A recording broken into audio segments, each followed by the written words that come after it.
अस्सलाम वालेकुम students, welcome back to my channel. जैसा कि आपको मालूम है कि हमने एक्सरसाइज 2.1 का आगाज कर दिया है। आज एक्सरसाइज 2.1 का क्वेश्चन नंबर 1 करते हैं, जिसमें उसने कहा कि find the discriminant of the following. तीन हमारे पास पार्ट्स हैं, उसमें से एक पार्ट कर लेते हैं। तो पहला पार्ट है जो कि हमें कहता है कि x square minus 4x plus 13 is equal to 0। यहां पर एक और बात मैं ऐड करता चलूं कि ये एक्सरसाइज आपके लिए एमसीक्यूज के लिए इंपॉर्टेंट है। ये एक्सरसाइज कभी भी सेक्शन बी और सेक्शन सी शॉर्ट क्वेश्चन या लॉन्ग क्वेश्चन में नहीं आएगा। ये आपको सिर्फ और सिर्फ क्वेश्चन अगर एग्जामिनर आपसे पूछेगा तो आपसे वो एमसीक्यूज में पूछेगा। खैर, बिस्मिल्लाह करते हैं। तो सोल्यूशन, इसको हम कंपेयर करेंगे standard form of quadratic equation ax square plus bx plus c is equal to 0। ये standard form of quadratic equation है, इसके साथ हम इसको कंपेयर करेंगे। a ये है, b ये है, c ये है। इसका मतलब a is equal to 1, b is equal to -4 और c इज इक्वल टू 13। यहां पर मैं एक और बात भी ऐड करूं कि अक्सर बच्चे यह करते हैं कि अगर a के साथ यहां पर कंपेयर करने लगते हैं तो a को लिखते हैं x स्क्वायर और b को लिख देते हैं -4x। तो बच्चे कभी भी आपने ये काम नहीं करना। आपने देखना है कि x तो ऑलरेडी यहां मौजूद है, तो मैंने b को कंपेयर करना है। तो b -4 है और यहां पर इसी तरीके से x स्क्वायर ऑलरेडी मौजूद है, a को कंपेयर कर रहा हूं। तो यहां पर a की जगह क्या लिखा हुआ है? 1। तो a इज इक्वल टू होगा 1। अब डिस्क्रिमिनेंट का फार्मूला है हमारे पास b स्क्वायर माइनस 4ac।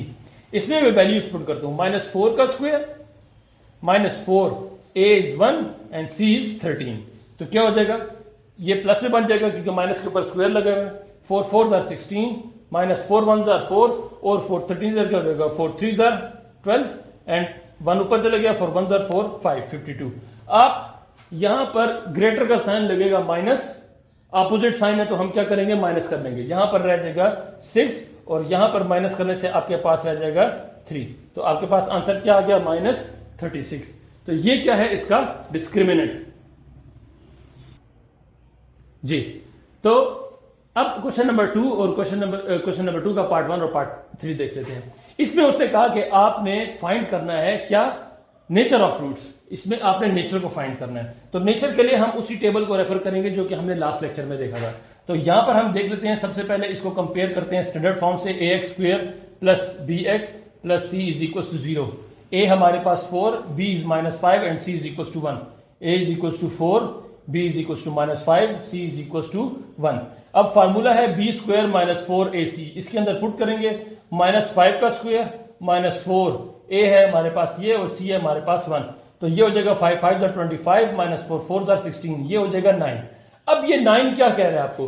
9 हम लिख सकते हैं क्या? 9 को लिखा जा सकता है 3 का स्क्वायर। ये 9 है 3 का स्क्वायर। इसका मतलब कि ये कंप्लीट स्क्वायर है। तो रूट्स क्या होंगी?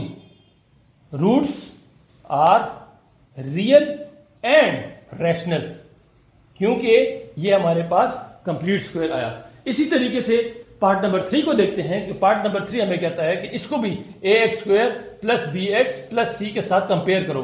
a1 b1 और c1। a is equal to 1, b is equal to 1, c is equal to 1। Formula है b स्क्वायर माइनस 4ac। इसमें पुट करेंगे 1 का स्क्वायर -4 1 इंटू 1। तो ये हो जाएगा 1 -4 दैट इज इक्वल टू -3। अब यहां पर देखा जाए एक कि रूट्स हमारे डिस्क्रिमिनेंट हमारे पास नेगेटिव आ गया, यानी कि ये लेस देन 0 है। लेस देन 0 होने की वजह से रूट्स आर इमेजिनरी। रूट्स हमारे पास क्या हो गई? इमेजिनरी। इंशाल्लाह इसी के साथ ही अगला पार्ट भी कंटिन्यू करते हैं। अच्छा, अब क्वेश्चन नंबर 3 है। क्वेश्चन नंबर 3 में कहता है कि आपने k की वैल्यू को फाइंड करना है। उसने क्वेश्चन में बोला कि find the value of k if the roots of the given equation are equal. आपने k की वैल्यू को फाइंड करना है अगर इसकी जो रूट्स हैं वो इक्वल है। रूट्स इक्वल होने का मतलब ये होगा कि हमारे पास डिस्क्रिमिनेंट किसके इक्वल है? 0। दोनों केसेस में b स्क्वायर माइनस 4ac किसके इक्वल होना चाहिए? 0। क्यों? क्योंकि वो खुद आपको बता रहा है कि दोनों की रूट्स इक्वल हैं और दोनों की रूट्स इक्वल तभी होंगी जब हमारे पास डिस्क्रिमिनेंट क्या होगा? 0 के इक्वल। इसको मैं कंपेयर करता हूं ax square plus bx plus c से इज इक्वल टू 0 और यहां भी ax square plus bx plus c is equal to 0। Compare करने के बाद अब अगर आप देखो कि यहां पर b की वैल्यू क्या है? k। तो k का स्क्वायर -4, a की वैल्यू है 1 और c की वैल्यू है 9 is equal to 0। k square is K square minus 4 1 4 4 9 36 is equal to 0, या के इज इक्वल टू 36, यहां पर प्लस 36 था, इक्वेशन की राइट साइड पे ले गया तो ये हमारे पास क्या हो गया, प्लस 36। अब दोनों साइड पे हमने क्या किया, स्क्वायर रूट, क्योंकि इस स्क्वायर को खत्म करना है तो स्क्वायर रूट से खत्म हो जाएगा, तो k is equal to 36 under root आता है हमारे पास 6। अब पार्ट 3 की बात करते हैं। पार्ट 3 में भी हमारे पास अगर आप देखो तो b की वैल्यू है -5 का स्क्वायर माइनस 4, a1 और c हमारे पास क्या है, k इज इक्वल टू 0, यह आ जाएगा 25 minus 4k is equal to 0। अब इस k को किस तरीके से सॉल्व किया जाएगा, आपने k को इक्वेशन की एक साइड पर ले जाना है, तो यहां पर -4k वहां पर जाएगा तो +4k हो जाएगा, इज इक्वल टू 4k हो गया। अब इस k को अलग करने के लिए k इसके साथ मल्टीप्लाई हो रहा है, तो मल्टीप्लाई हो रहा है तो हम कैसे खत्म करेंगे, इसको डिवाइड बाय 4 कर देंगे, ये 4 और 4 कैंसिल हो जाएगा, तो हमारे पास k की वैल्यू आ जाएगी 25 डिवाइडेड बाय 4। यहां पर मैं आपको एक और जो स्टूडेंट्स अक्सर गलती करते हैं वो ये करते हैं कि वो क्या करेंगे, इसको मैं ये गलत बता रहा हूं, दिस इज रॉन्ग, मैं पहले से बता दूं, वो इसको इस तरीके से लिखते हैं कि 21 k इज इक्वल टू 0, क्योंकि यहां पर 25 में से 4 माइनस हो रहा है। ऐसा कभी नहीं हो सकता, क्योंकि आप देखो कि ये 4k है और इसके साथ कोई k की वैल्यू नहीं लगी हुई। अगर तो 25 के साथ k लगा होता तो फिर आप इस तरह लिख सकते थे, लेकिन यहां पर सिर्फ 25 है और यहां पर 4k है, तो आप इस पहले इसको इक्वेशन की दूसरी साइड पर ले जाओगे, फिर उसके बाद 4 को डिवाइड करोगे।